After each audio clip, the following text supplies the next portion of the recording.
প্রশ্ন করেছেন যে দাঁড়িয়ে খেতে হয় কিবলামুখী হয়ে, এটাকে সহিহ হাদিস দ্বারা প্রমাণিত।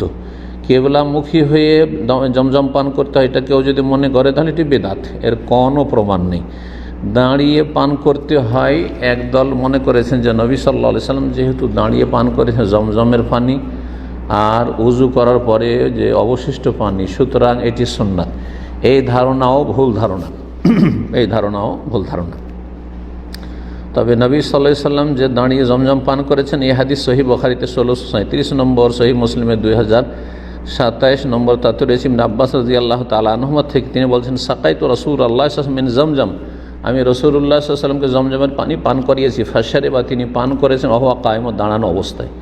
এই দাঁড়ানো অবস্থায় যে জমজম পান করলেন, নবী সাল্লাল্লাহু আলাইহি ওয়াসাল্লাম কথা বলেন যে জমজম সেই জন্য আমি দাঁড়িয়ে পান করলাম, বা বসেছিলেন আর তারপরে দাঁড়িয়ে গেলেন আর পান করলেন, এমনটাও করেননি। দাঁড়ানো ছিলেন, ওই অবস্থায় তাকে দেওয়া হয়েছে আর সেই অবস্থায় তিনি পান করেছেন। এই ক্ষেত্রে যারা বুঝেছেন যে জমজম পানি পান করা দাঁড়িয়ে সুন্নাত, এটি ভুল তাদের চিন্তা বা ভুল তাদের বুঝ। সঠিক মত এই মর্মে সমস্ত প্রায় ওলামায়ে কেরামদের বা অধিকাংশ ওলামায়ে কেরামদের, তারা বলছেন যে দাঁড়িয়ে পান করা যে কোনো পানি, জমজম পানি হোক, উজুর অবশিষ্ট পানি হোক, এমনি সাধারণ পানি হোক, কোনো পানি হোক, এটি অপছন্দনীয় তবে জায়েজ। নবী সাল্লাল্লাহু আলাইহি ওয়াসাল্লাম পান করেছেন বয়ানে জাওয়াজ, বৈধতা বর্ণনা করার জন্য।